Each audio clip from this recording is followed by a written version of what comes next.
going to talk about adventure today. We'll see if this works. There it is. Okay. But first, humor me for a second. If everyone could close their eyes and think about the first bike you ever had. And I bet if you think about it, you can remember what color it was. I bet you can remember what the seat feels like. I bet you can even remember how many times you fell off it. That's because, a bike is a kid's first real important thing that they own. And just like when you were a kid, the bike has a very unique way of making you feel like you're completely free and like the world is at your fingertips. And that never really goes away. Just like when you were 7, today, every day when I get on my bike, I feel that same freedom. It's like a lot of kids, we spent a lot of time on the bike when we were young. And, over the years, we traded the bike for a pint, and we did less riding together, more drinking together. And then kind of 4 or 5 years ago, we came back and rediscovered cycling, but in a very different way than we were right there. So, fast forward a few years, and this is us racing. We got back on the bike. We discovered New York's competitive racing scene and got really into it, and decided that maybe we could win this if we trained harder. And all of a sudden, bike rides in the neighborhood that we had when we were 7 turned into 5 a.m. mornings and schedules like this. So this is what cycling became. There's something there called a glute activation program that my coach made me do. And so it stopped being about riding a bike and it started being about intervals and glute activations and not eating any carbohydrates. So we noticed this and we were like, okay, we lost something along the way. This is wrong. And we needed a way to get back to all of the things that we loved when we were kids. And that answer was due north. This was a way for us to find what we had lost and to go hunting for that. And so the manifestation of that, the way we were going to do it is we were basically going to grab a van, a bunch of friends, we were going to go upstate, we were going to camp out, we were going to ride hundreds of miles and film it all and make these videos and try and inspire other people to maybe take the race numbers off every once in a while and just go out and have fun with your friends and try and find some sort of adventure. So if you remember, if you were like me when you were 5 and you decided, I'm running away from home, and then got down a block and was like, I didn't even bring shoes. I'm not going to make it. Hunt One, our first trip was kind of like that. But what it was, although poorly planned, was a really great experience with a good group of guys, a 15-passenger van. And we came home and told that story through video, and it was a success. Yeah, and so people, we were really surprised. People were really into it. They wanted to see more stories.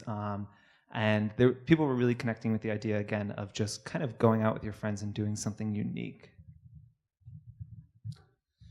So on the next 2 trips that we took, we decided that we had to kind of take this thing a little bit further. And we started going to new parts of the country and involving new people. You see, we even got matching jerseys, which is like super cool. And this whole thing started to seem, a lot more legit than it ever had. And maybe we had something here.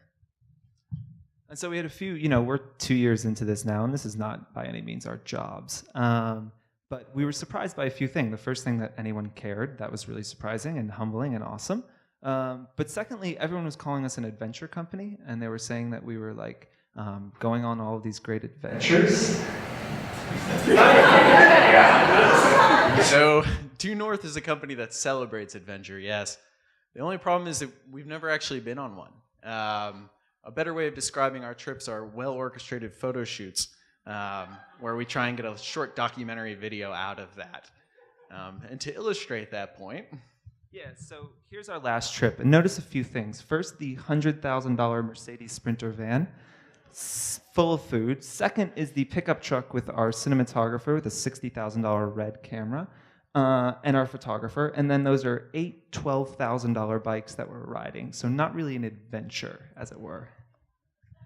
And of course you have on the left there our mechanic. Yes, our mechanic who followed us around. So I think what this is painting is that these are not, like I said, adventures. So when we were asked here on the premise of being adventurers, we thought we might sit down and think about what really makes up a true adventure, what elements you need to be an adventurer. So this dude, he's awesome. He's an adventurer. That's Shackleton. As you guys probably know, his ship got stuck in the ice. The ice then crushed that ship, and then his people had to stay on a iceberg for 497 days before losing a lot of their appendages and eventually getting onto real land. This guy right here, some of you guys might recognize him, Christopher McCandless, aka Alexander Supertramp. This guy, if you've ever seen Into the Wild, went off into the Alaskan wilderness having sold all of his possessions with the dream to live simply. Didn't turn out very well for him. He died of starvation 4 months later, but that drive and that adventure was certainly one. So you don't always have to be going into the wild or anything. This is our grandfather here, falling off the horse.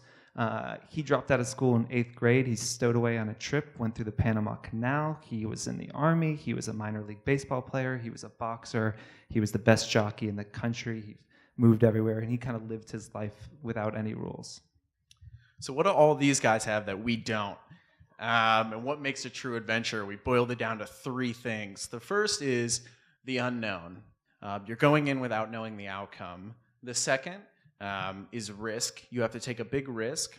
And the third is, at some point during your adventure, everything will be going wrong. So while none of our actual videos or hunts were adventures in themselves, when we were making this presentation yesterday, what we realized is the nature of making the business and doing these things. That was kind of our adventure as brothers together. So what we want to leave you with and what we have to say is that you can't plan like we tried to an adventure. It won't happen. Don't try it. What you can do is live in a way that allows for adventure. Embrace the unknown. Be ready to take a big risk. And when everything's going wrong, remember that there's a reason you started it, and that's your adventure.